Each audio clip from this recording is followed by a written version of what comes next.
প্রত্যেকটা সংসারে নারীদের যে কী ভূমিকা সেই প্রসঙ্গে নিয়ে একটি অসাধারণ আমি গল্প করছি। চ্যানেলে যারা নতুন আছো এবং নতুন যারা আমার গল্প শুনছো, গল্পটি যদি ভালো লাগে প্লিজ একটি সাবস্ক্রাইব করতে ভুলবে না এবং লাইক দিয়ে আমার পাশে থেকো। গ্রামের ছেলে সোনা। সোনা কিন্তু গ্রামে থাকে, সেখানে সে বড় হওয়া, ছোটোর থেকে আস্তে আস্তে সেখানে সে বড় হয়। বড় হওয়ার পরে সে চিন্তা করলো যে এখানে আর সে থাকবে না এবং পড়াশোনা করবে না। সে তার বাবা মাকে বলল যে চলো আমরা শহরে কোথাও গিয়ে বাড়িঘর ভাড়া করে সেখানে আমি পড়াশোনা করি, কারণ গ্রামে তো সেরকম ভালো স্কুল নেই। আর সোনার ছিল ভীষণ পড়ার নেশা, আর সে স্কুলে ভালো রেজাল্টও করত, যার ফলে তাকে উচ্চশিক্ষার জন্য শহরে যেতে হলো। তার বাবা মাও রাজি হয়ে গেল। সেখানে গিয়ে তারা একটি বাড়ি ভাড়া করে থাকতো। সেই বাড়ি ভাড়া করে সেই ছেলেকে ভালো স্কুলে ভর্তি করে দিল এবং সেখানে গিয়ে সে উচ্চ মাধ্যমিক পাশ করে সেখান থেকে সে আস্তে আস্তে উচ্চশিক্ষায় শিক্ষিত হবার জন্য সে তৈরি হতে লাগলো। এদিকে তার মা কঠোর পরিশ্রম করে সংসারের কাজ কর্ম করে সব কিছু করে তার ছেলের দিকে আবার নজর দিত। তার বাবা শহরে গিয়ে একটা দোকানে কাজ জোগাড় করে নিল। সেই দোকানে তার বাবা সকালবেলা যেত আর ফিরত এই রাত 8টা সাড়ে 8টার সময়। আসার পরে তার মা শীতকাল হলে গরম জল করে তার বাবার হাত পা ধোয়া জল রেডি করা, গরম গরম চা দেওয়া, টিফিন তৈরি করা, কতই না কাজ। সংসারে সারাদিন কাজ করতে করতে তার মার সময় কেটে যায়। সত্যি সংসারের চাপটা যেন তার মা একারই কাঁধে নিয়েছে। কোনো কিছু অনুষ্ঠান বলো, কোনো কিছু যাওয়ার কথা হলে তার মা আগেই বলে যে আমি কিন্তু যাচ্ছি না, কারণ আমার অনেক কাজ আছে, তোমরা ঘুরে এসো। আর আবার টাকার চিন্তাটা করে, কারণ দুজন গেলে একটু ভাড়াটা কম লাগবে, আর সে যদি সাথে যায় সেখানে তো ভাড়াটা আরও বেশি লাগবে। এই চিন্তা করেও কিন্তু সোনার মা কোথাও যেতে চাইতো না। তার মা সব সময় ভাবতো কী করে দুটো পয়সা ইনকাম করে আমার ছেলেটাকে একটু ভালো পড়াবো, কারণ উচ্চশিক্ষা করতে গেলে কিন্তু প্রচুর টাকার দরকার। সেরকম টাকা পয়সা তো তাদের কাছে নেই, যার জন্যে তার মা সব সময় চেষ্টা করতো কিছু না কিছু করার। তার মা খুব ভালো সেলাই জানতো। সে সেলাইয়ের কাজ সে আস্তে আস্তে আস্তে নতুন জায়গা, তার জানা পরিচিতিও কিন্তু কম।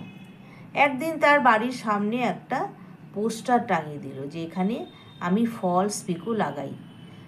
এই শুনে এবং এই সব পোস্টার দেখে 2-1জন করে আস্তে আস্তে তার কাছে মেয়েরা আসতে থাকলো তাদের শাড়ির ফলস পিকো এগুলো লাগানোর জন্য।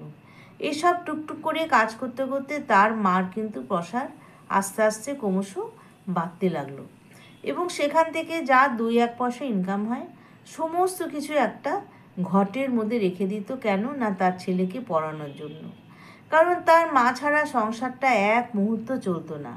কোথায় কি আছে না আছে সব কিছু হিসাব করে দেওয়া, সব কিছু মেপে রান্না করা, কোনো কিছু যাতে তাদের ত্রুটি না হয়, এবং মাসের শেষটাও তার মা খুব ভালো মতো চালাতো। একবার ছেলে সেখানে পড়তে পড়তে একদিন ছেলে বলল যে মা চলো, অনেক দিন আমাদের গ্রামের বাড়িতে যাই না, সেখানে চলে একটু ঘুরে আসি। তার বাবা মা তো বলল ঠিক আছে তাহলে চল, কিন্তু তার বাবা ছুটি পেল না। খুব বেশি হলে এই 3 থেকে 4 দিনের ছুটি পেল, কারণ সে তো এক দোকানে কাজ করে। এই 3-4 দিনের ছুটিতে তারা সবাই মিলে গেল তাদের গ্রামের বাড়িতে। গ্রামের বাড়ি অনেক দিন যায় না, ধুলো বালি পড়ে একদম নোংরা হয়ে আছে, গাছের পাতা কত কিছুই না পড়ে আছে। দরজাটা খোলার সময় একটা ক্যাঁক করে আওয়াজ হলো। কেন কি সেই দরজা তো অনেক দিন বন্ধ, এবং দরজাগুলো বন্ধ থাকলে হয়তো এরকমই আওয়াজ হয়। দরজা খুলে ভেতরে দেখি ভেতরে ভর্তি গাছের পাতা মোতা সব পড়ে আছে, আর সবচেয়ে বড় কথা কি, আর পায়রা বসে আছে তাদের ঘরের বিছানায়। এই দেখে তার মা কিন্তু একটু হঠাৎ করে কেমন যেন হয়ে গেছিল, বলল পায়রা আমার ঘরে ঢুকলো কোথার থেকে। হঠাৎ করে দেখে তাদের ছাদের এক জায়গায় একটু ফাঁক মতো, সে ফাঁক দিয়ে পায়রা ঢুকে সে আবার সুন্দর একটা বাচ্চা দিয়েছে। সেই বাচ্চাটাকে তখন সোনা দেখলো সে বাচ্চাটা টুলটুল করে তার দিকে তাকাচ্ছে, কিন্তু তাকাতে গিয়ে তার চোখের মধ্যে একটা ভয়ের ছাপ দেখলো সোনা। আর তার মা পাশে চুপটি করে বসে আছে, ভয়ে জড়সড়।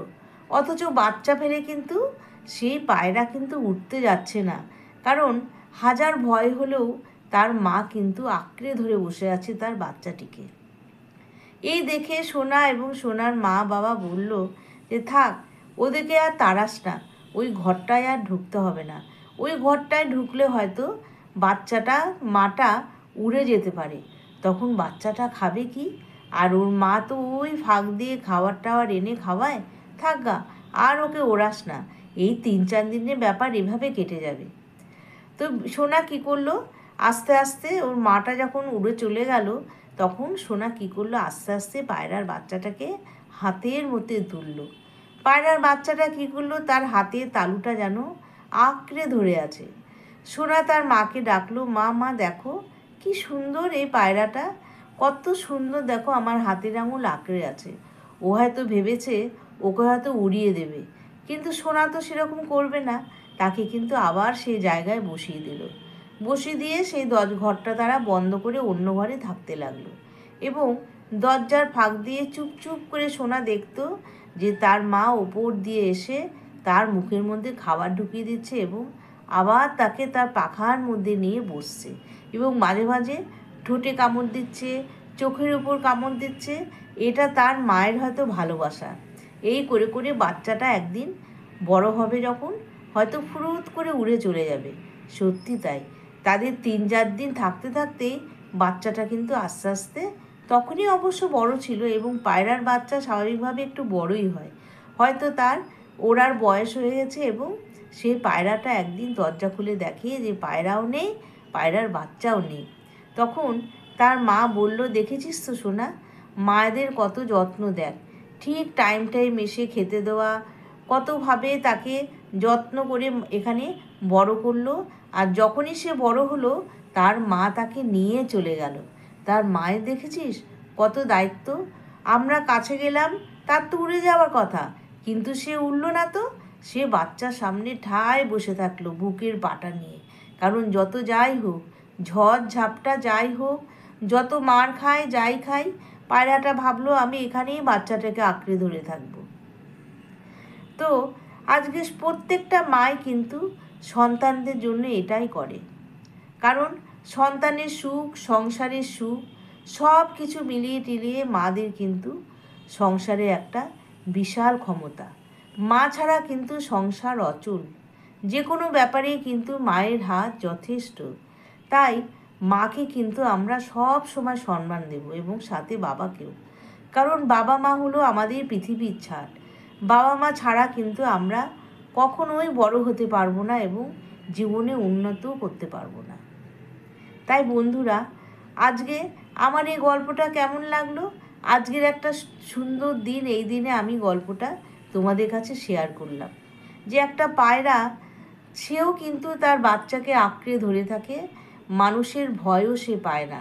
হয়তো ভয় পেলেও কিন্তু সেই ভয়কে সে জয় করে নেয়, যাতে বাচ্চাটার কোনো ক্ষতি না হয়। তাহলে আমার গল্পটা আজকে কেমন লাগলো তোমরা প্রত্যেকে কমেন্ট বক্সে জানাবে, এবং খুব বেশি করে শেয়ার করে দেবে, কারণ সারা পৃথিবীতে বাবা মা ছাড়া এর থেকে বড় কিন্তু আর কিছু হতে পারে না। তাই বাবা মাকে আমরা সব সময় সম্মান করব। তাহলে আজকে আমি আসি, টাটা।